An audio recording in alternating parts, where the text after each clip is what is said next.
Good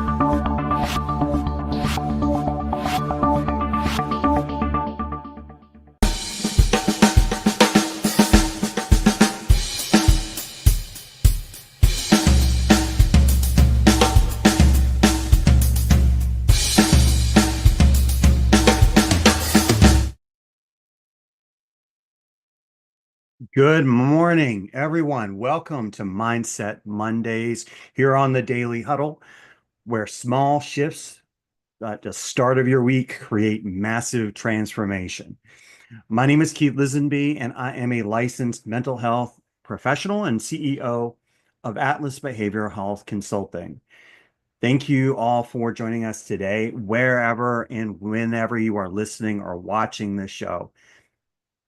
Before we begin, please click the like button, make a comment, share this show for someone who might benefit from it, and subscribe to this channel. It helps all of us grow. So what is today's shift this Monday? We are flipping the script today on what we think we want to hear. Because today's episode is called Why is No Better Than Yes? I know that might sound completely backwards, completely counterintuitive. After all, we have been trained and wired all of our lives to chase the word yes like it's a win. But most of the time, it's that honest no that causes problems. It's not the honest no that causes problems. It's the pressured, polite, or fake yes that unravels everything later. A pressured yes leads to misalignment of words and behavior. It leads to implementation problems later on and confusion. There are three types of yeses, according to Chris Voss, who's the author of the book Never Split the Difference. The counterfeit yes, the confirmation yes, and the commitment yes. The counterfeit yes is a yes essentially just to get someone off our back.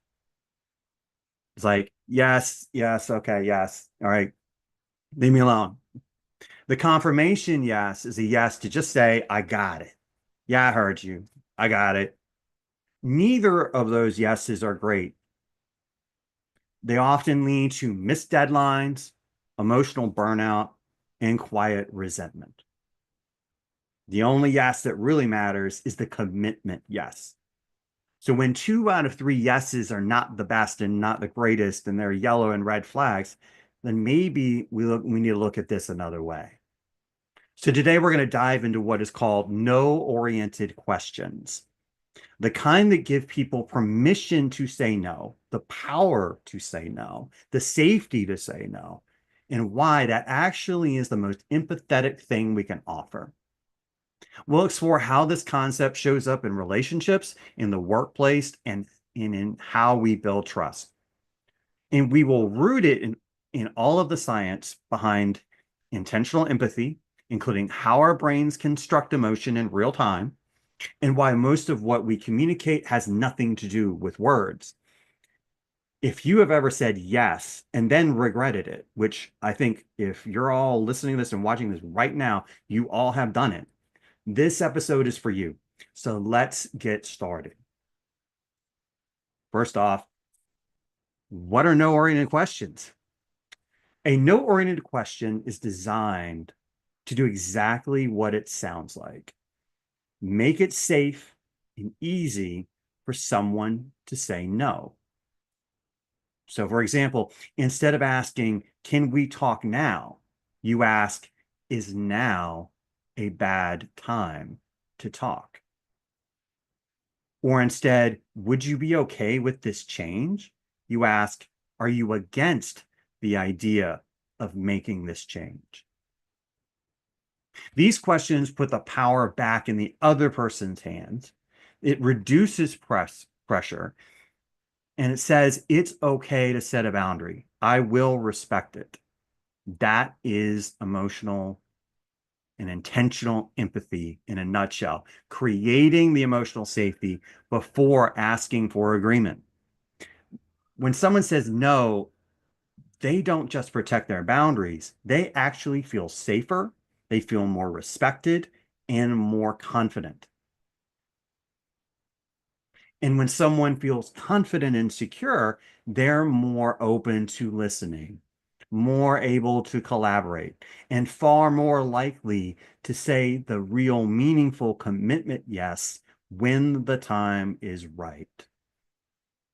No is not the end of the conversation. It is the beginning of an honest one. So again, as an example, and when you ask something like, would it be unreasonable to change course? Or are you opposed to trying something new? You're inviting not just feedback, but truth. And truth is where trust begins. So I promised we would ground this in the science. So let's talk about it. First, emotions are not automatic. They are constructed in real time based on context, past events, and cues. That is the work of Dr. Lisa Feldman Barrett, we've talked about before. When you offer someone a no-oriented question, their brain senses and predicts, I'm not being cornered. I have choice. I have agency. And that sense of safety helps them regulate their emotions. It predicts those emotions for them that are more safer, more calmer emotions than before. They stay open, they're reflective, and they're more calm.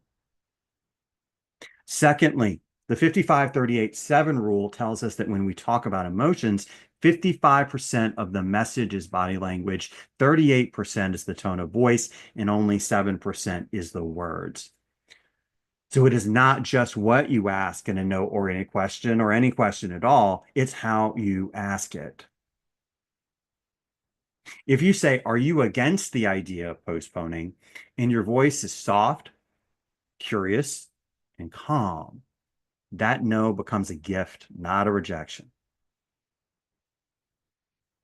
Let's talk about more real life examples. Picture this.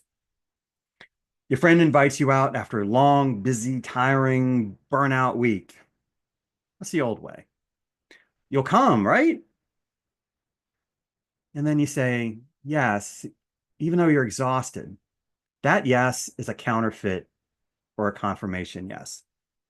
That's an implementation problem.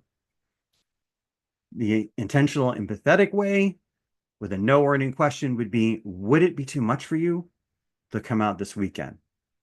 That simple shift makes it easy for them to say, yeah, yes, I really need rest. And now there's no pressure, no guilt, just clarity, care.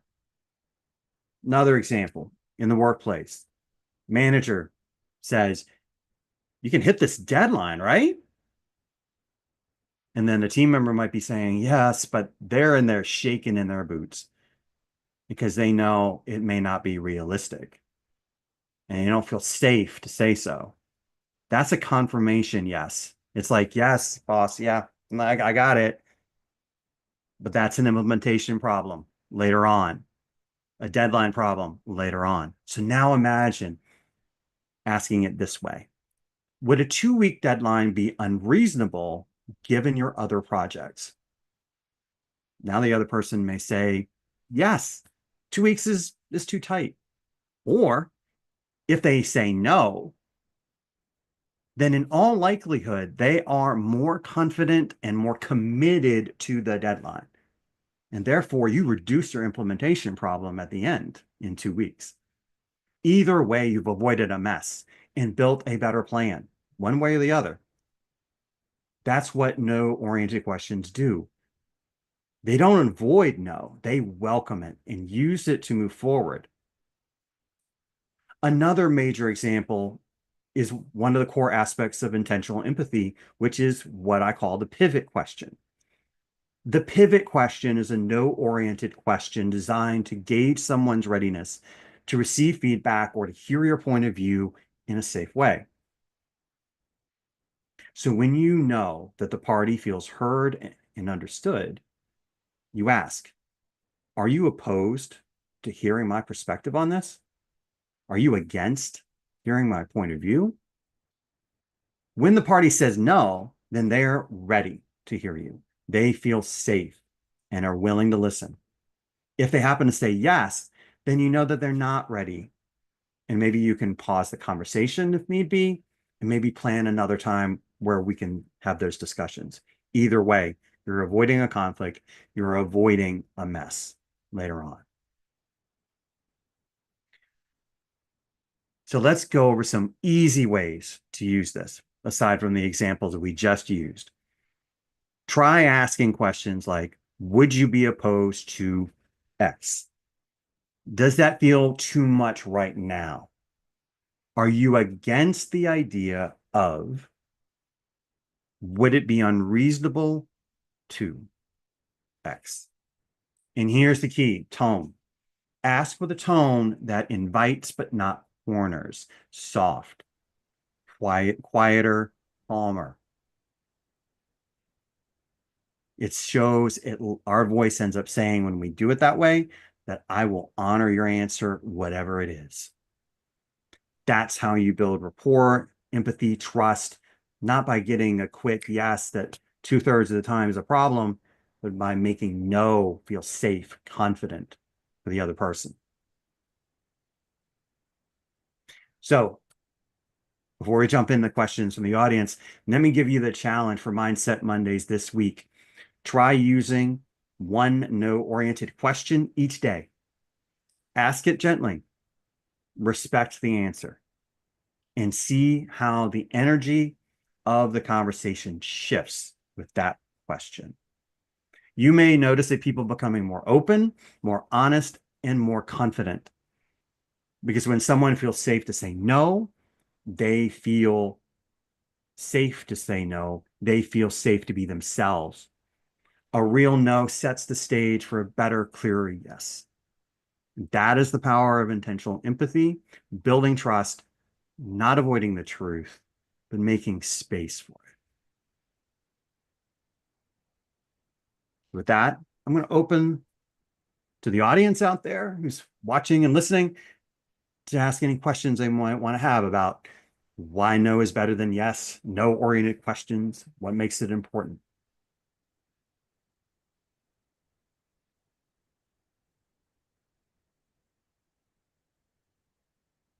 Hello, Keith. Hello, good morning. This is fantastic. I love it. So Thank you. I first want to say what I'm getting, and then I want to ask a question. I'm getting that a no-oriented question is actually a real invitation. You know, like when I ask somebody out to come to my birthday party, hey, would you come to my birthday party? Mhm. I'm seeing that many times. I actually assume that they're coming Right. already before I say, Yes. would you come to my birthday party? So Mhm. a oriented question is actually challenging me to make a real invitation, an Mhm. invitation where the answer could be yes, it could be no, and it's okay. Right. And Exactly. that it doesn't say anything about me or about the person or about the relationship. It's just Mhm. that this invitation may have been accepted at this point or declined at this Mhm. time for one reason or the other. And in that space, I also am relinquishing the right to ask, well, so why aren't you coming? Mhm. Like that, right? Right. So Exactly. Yeah. here's my question. Instead of having to remember specific questions, would it work to actually say exactly the intention of my question? Something like this. I want to extend this invitation to you, and I want you to know that it's perfectly okay for you to say yes or no. No strings attached. Mhm. Would you come to my birthday party? Mhm. Would that work too? That would work as well. And the only tweak I would make to that is, and it's a really minor nitpicky thing there, is to say, is you're said you can say either yes or no. I would just remove the yes and just say, and It's again, I'm no. being nitpicky. I would just remove the yes and say, it's okay to say no. It's okay to say no. I You like that. know, I like you that. know, yeah. Yeah. So that's what that would be one really good way of saying that too. Yeah. Okay. Because we Well, want to give them permission to say no and that it's okay. It's not going to hurt the relationship. It's not going to hurt the situation and that it is okay to do so. And, it's a really great way to kind of build trust and safety between the two people involved. yeah. I think it creates growth on both ends. Yeah. I literally have to generate myself in this moment being grown up to actually say, it's okay to say no. Hmm. Right. And then when they say no, for me to generate whatever it takes me to generate to not feel some way about it. Right. Right. Exactly. Yeah. Thank you, Keith. Yeah, you're welcome. And I think the key there is that remember that the example of will you come to my birthday party where you go out and then they say yes and um two out of three yeses that could be Yeah. that could be implementation problems down the road where when it comes down time to the party, if they just gave you a counterfeit yes or a confirmation yes to kind of just move the conversation away from that, then they're the ones calling you and texting you like 5 minutes before the party started. Whoa, wait, something came up, and or they just kind of ghost. They could ghost the whole thing, and then you're Yeah. wondering what happened. And then that hurts even worse because they said yes, and then they all of a sudden they just when it came down time to action, they just backed out, and then you're left wondering like what happened, you know Yeah. using these strategies here, kind of takes that out of it. Yeah. I want to put myself in the person who's in the shoes of the person saying no for a moment. Sure. Uh, Oftentimes, the way it is for me is that I don't know whether I can say yes or no at this time. Uh, when invited to say no on the spot, like it's okay to say no, what would you, how would you guide someone who would almost automatically take the invitation and say no because it's permitted to actually do the work to look for it to either be a committed no or a committed yes? If you were in that position, I said, hey, it's okay to say no, but you don't Mhm. quite know whether or not you can say no or yes at this time. What would you say? I would simply say, thank you for the invitation. And at this time, I do not know if I'm going to be able to accept or not. And I will let you know. Um, Give a very transparent answer, but always lead it up with a thank you for the invitation. Uh, Thank you for the invitation. I will Yeah. let you Thank know. you for the invitation. Yeah. I don't really know if I can make it or not. I will let you know as soon as I can. Yeah. And let them know as soon as you can. So, Yeah. follow that up with action because the one thing I will say is that, people say actions or speak louder than words. And so believe always the other person's actions. Yeah.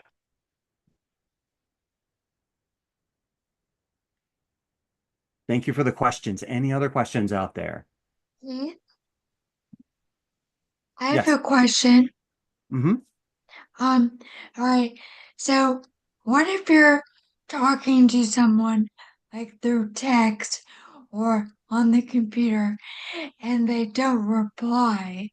Like, you're like, you want to go out here to this place, and they just say nothing. Hmm. What should you assume? No?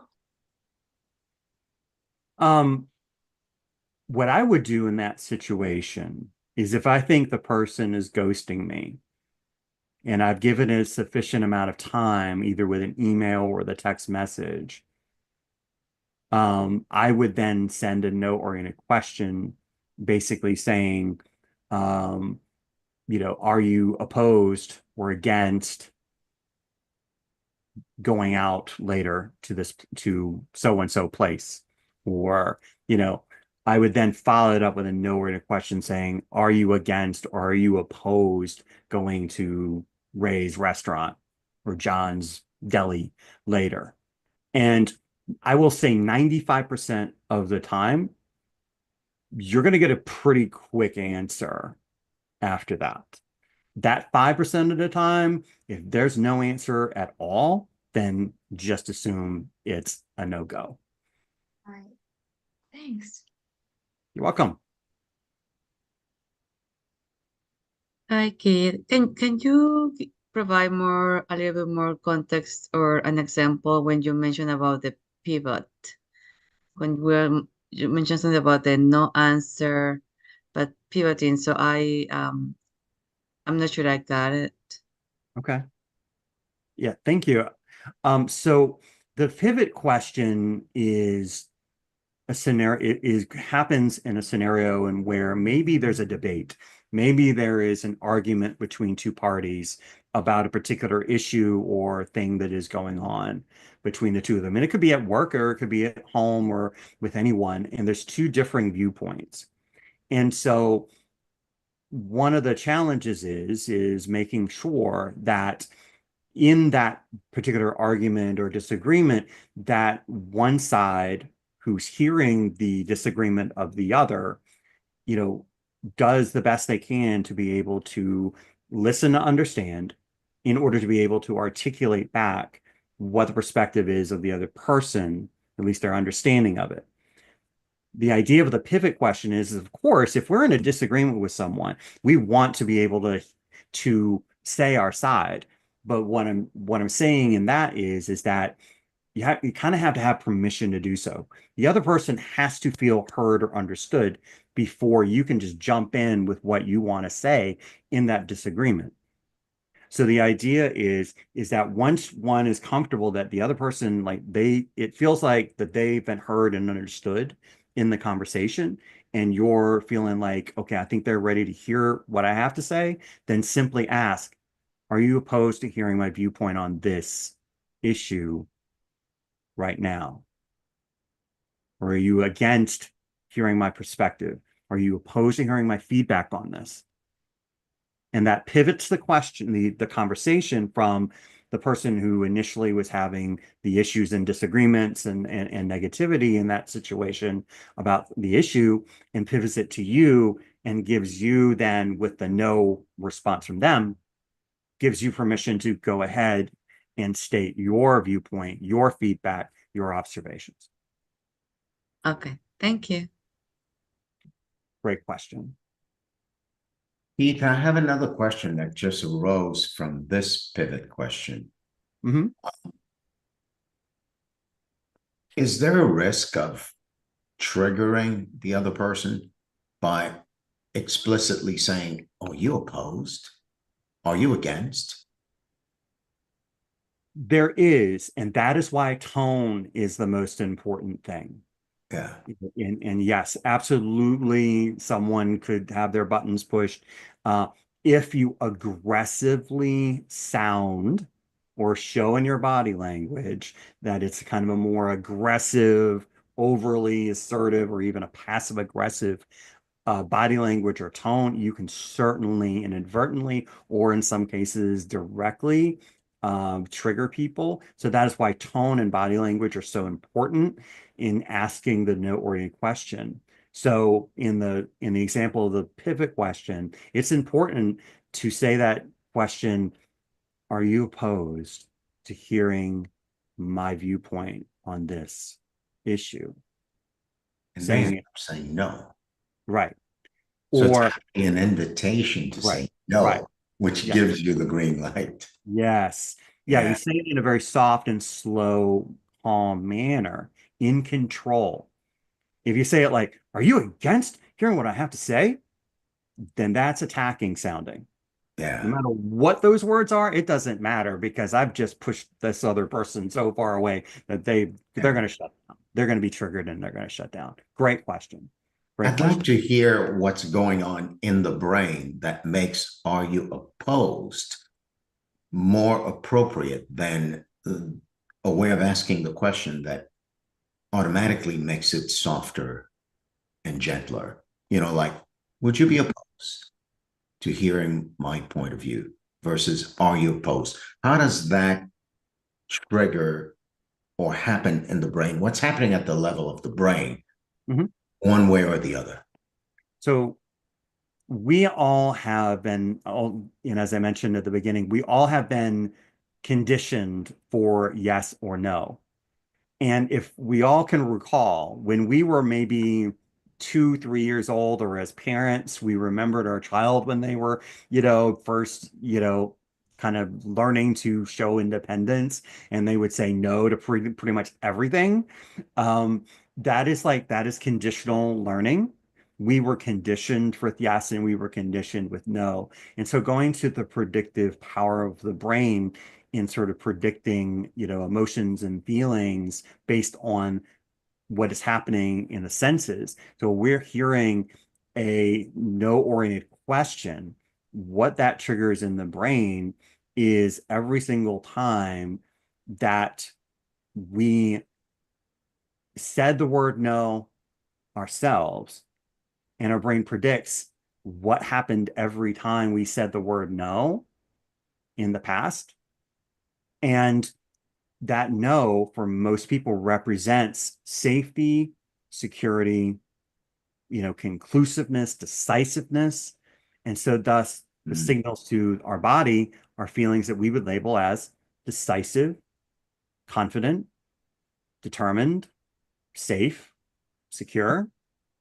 So it's all in a prediction based on a previous history of the word no that we've had. Yeah.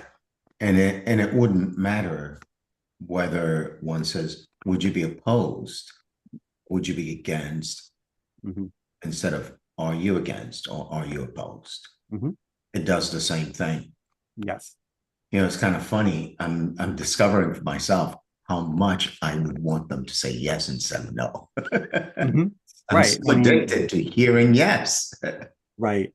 And, and that's, anyone who's been in sales, that's what we most classically have been trained to do, is you want to get to a yes because you want them to buy the service, you want them to buy the product and so forth. And so when we give permission for people to say no, and even in the course, as you mentioned earlier, about like just saying, feel free to disagree with me. If I'm wrong, let me know.